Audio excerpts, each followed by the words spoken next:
सुप्रभात 16 जुलाई 2024 प्रातः 2 बजे का समय। और अब हम अपना ट्रैक शुरू करने जा रहे हैं श्रीखंड महादेव कैलाश के लिए। भीमद्वारी से हम अपना ट्रैक स्टार्ट कर रहे हैं। पर्वती बाग नैन सरोवर के रास्ते हम समिट पहुंचेंगे और महादेव का दर्शन करेंगे।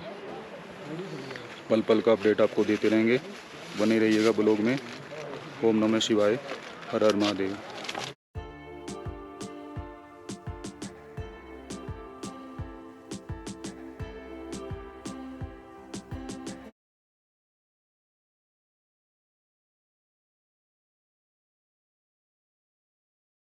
ये प्रातः काल का पार्वती वैली का बेहद ही खूबसूरत और भव्य नज़ारा।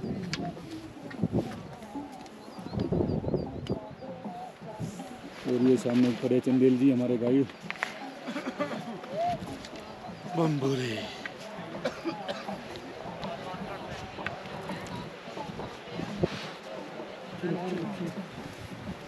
एक रास्ता ये सामने भी है ग्लेशियर का, जो कि बिल्कुल खड़ी चढ़ाई है। और अभी हम नैन सरोवर के रास्ते से आगे बढ़ेंगे।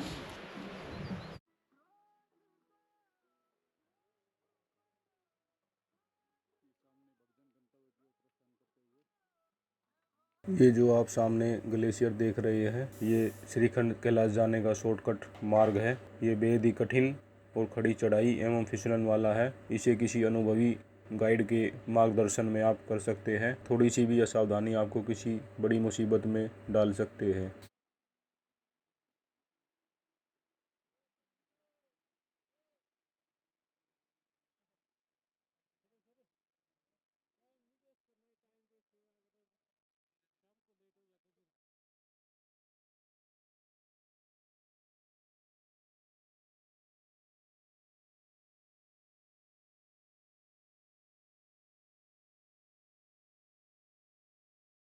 मार्ग में श्रद्धालुओं की सुविधा के लिए जगह जगह मार्किंग की हुई है।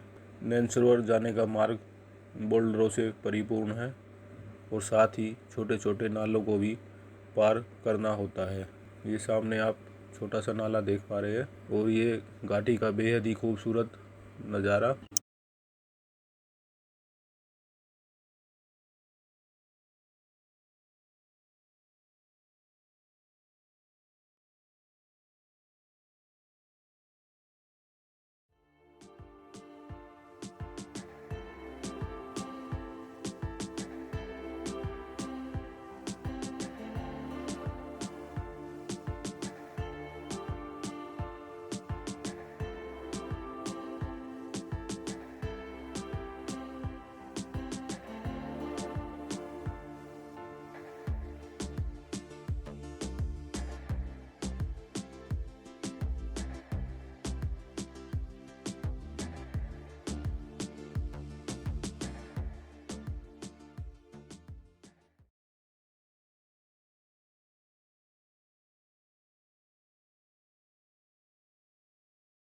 गाइस, ये है नैन सरोवर।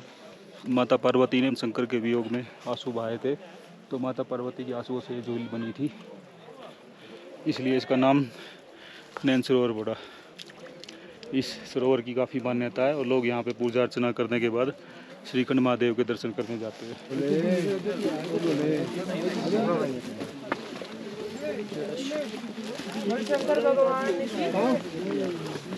हाँ जी भैया।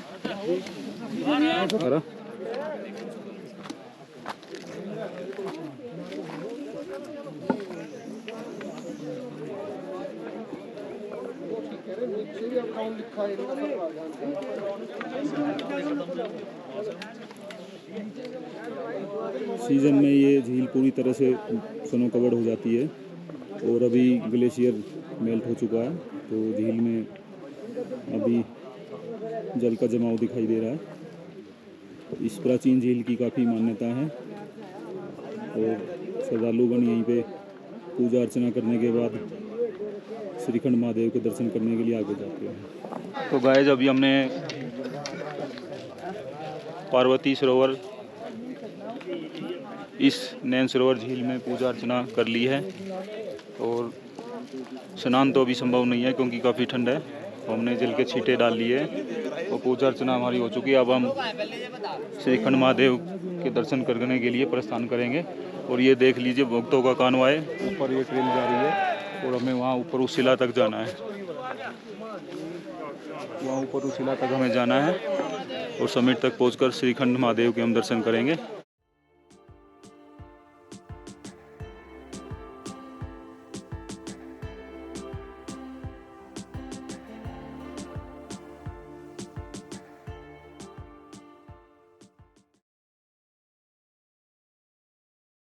नैन सरोवर से आगे की चढ़ाई काफ़ी कठिन और थका देने वाली थी। ऊपर से नैन सरोवर का नज़ारा मन को सुकून देने वाला था। सूर्योदय के बाद घाटी का नज़ारा और भी खूबसूरत हो गया था।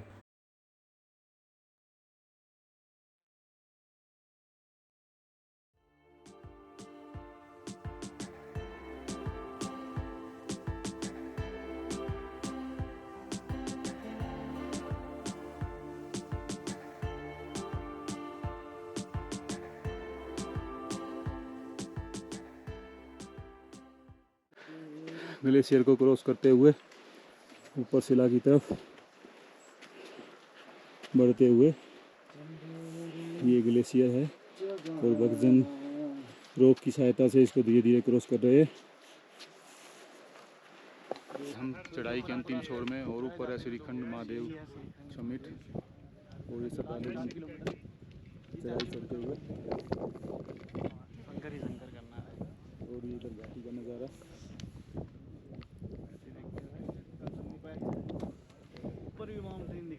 ये सामने ग्लेशियर और ये एक जंक्शन पॉइंट है। एक श्रीखंड महादेव के लिए फांचा से जो रास्ता आता है उसका ये जंक्शन पॉइंट है। वो रास्ता भी इधर आके मिलता है।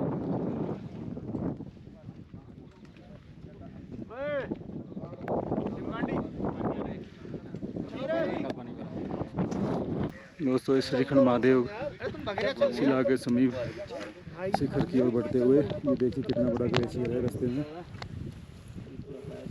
ये पूरा ग्लेशियर का पैच है और नीचे से ढालूगढ़ रेंजर स्टेल को रस्से की सहायता से उगड़कर आगे बढ़ते हुए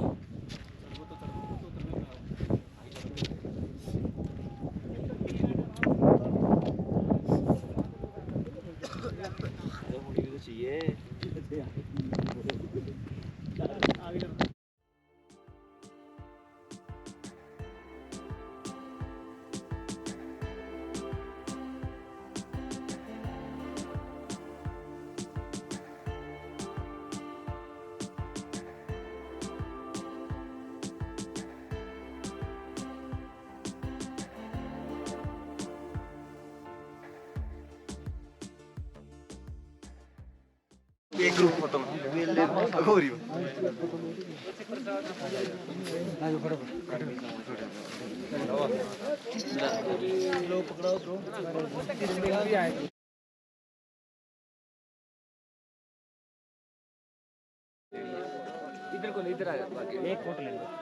तो दोस्तों फाइनली हम पहुंच चुके हैं श्रीखंड कैलाश। तो आप भी हमारे साथ वर्चुअली दर्शन कीजिए श्रीखंड कैलाश। श्रीखंड कैलाश की भव्य पवित्र शिवलिंग और इधर ये पार्वती और गणेश जी और इस श्रीखंड कैलाश के पीछे कार्तिकेय महाराज जी का भी किला है। अभी मौसम खराब होने की वजह से व्यू नहीं हो पा रहा है।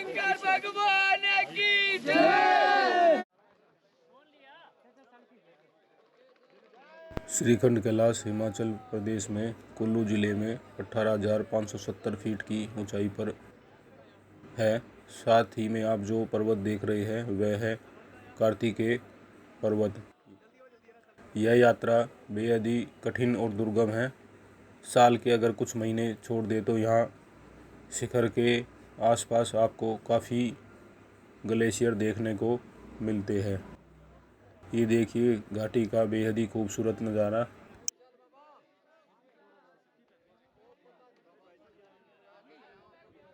बैक साइड व्यू का दर्शन कीजिए। हमने आपको फ्रंट साइड के व्यू, फ्रंट साइड का शिवलिंग का व्यू कराया था आपने, फ्रंट साइड व्यू के दर्शन किए होंगे और बैक साइड व्यू के दर्शन किए। सभी भक्तजन पूजा अर्चना करते हुए।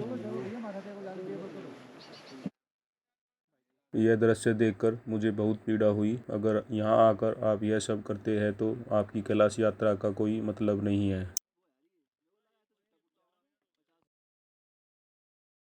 यह श्रीखंड यात्रा से पहले एक सबसे बड़ा ग्लेशियर आता है।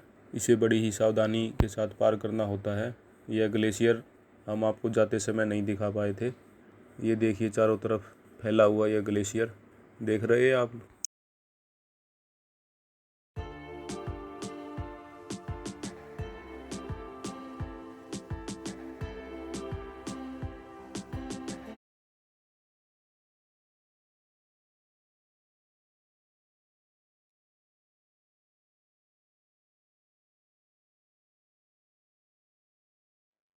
भीमद्वारी से सिंहगढ़ बेस कैंप के लिए हमने प्रातः 6:30 बजे अपनी यात्रा शुरू की। प्रातःकालीन दृश्य, पहाड़ियों से बहते छोटे छोटे झरने एवं पहाड़ की चोटियों पर गिरती सूर्य की किरणें दृश्य को और भी सुहावना बना रही थी।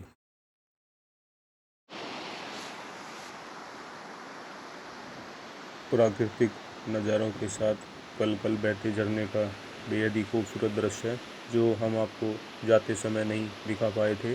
अब आप इन दृश्यों का आनंद लीजिए।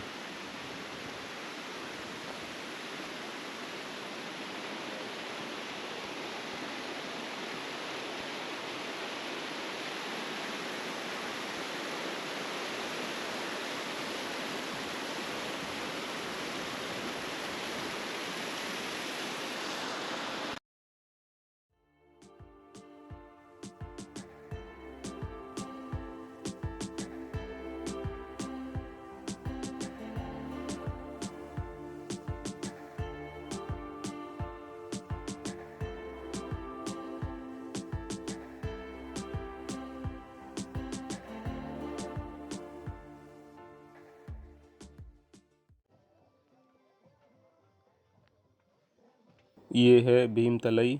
ये काफ़ी धार्मिक एवं ऐतिहासिक मान्यता का स्थल है। इस तलाई का निर्माण महाबली भीम ने अपने वनवास काल के दौरान किया था। महाबली भीम यहाँ पर स्नान किया करते थे।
हेलो गाइस, सुप्रभात फ्रॉम सिंहगढ़ बेस कैंप। रात को हम काफ़ी लेट हो गए थे और काफ़ी थके भी हुए थे, इसलिए हम सो गए थे। तो दोस्तों, ये था हमारा श्रीखंड महादेव यात्रा का ब्लॉग। हमने आपको पूरा प्रयास किया है श्रीखंड महादेव यात्रा के बारे में पूरी जानकारी देने का, और उम्मीद करता हूँ आपको यह ब्लॉग पसंद आया होगा। अगर आपको यह ब्लॉग अच्छा लगा तो अपने सुझाव कमेंट बॉक्स में हमें ज़रूर दीजिएगा, और चैनल को शेयर, लाइक और सब्सक्राइब ज़रूर करें। इसी से हमें मोरल सपोर्ट मिलता है और हम इसी तरह आपके लिए नए नए ब्लॉग लेकर आते रहेंगे। तो जुड़े रहिएगा हमारे चैनल के साथ, और जल्दी हम आपके लिए एक नया ब्लॉग लेकर आएंगे। तब तक के लिए बाय बाय, थैंक यू।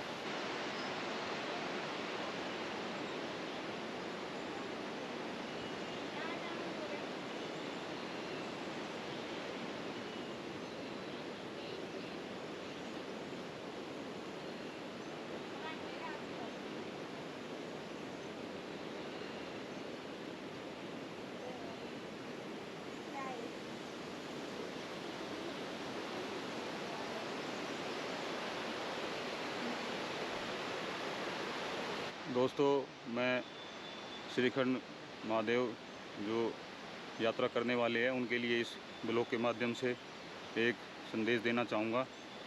किसी भी वीडियो या ब्लॉग को देखकर इस यात्रा का प्रोग्राम ना बनाएं। यह बेहद ही कठिन, डिफ़िकल्ट और जोखिम भरी यात्रा है। पूरी तरह से प्रोस एंड कॉन्स पर विचार करके पूरी जानकारी प्राप्त करें और उसी के बाद ही ये यात्रा करने का निर्णय लें, अन्यथा आप किसी भी परेशानी में पड़ सकते हैं। इस यात्रा के लिए काफ़ी मानसिक व शारीरिक रूप से अपने आप को तैयार करना होता है और कभी भी अकेले यात्रा करने का प्रयास न करें, ग्रुप में रहें और प्रशासन से या अपने किसी अन्य परिचित से पूरी जानकारी लेने के बाद ही आप इस यात्रा का प्लान करें।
किसी भी यात्रा का सफलतापूर्वक संपन्न होना एक आत्मिक एवं सुखद अनुभूति का एहसास तो देता ही है, साथ ही मेरा यह भी मानना है कि किसी भी यात्रा का समापन एक नई यात्रा को जन्म देता है।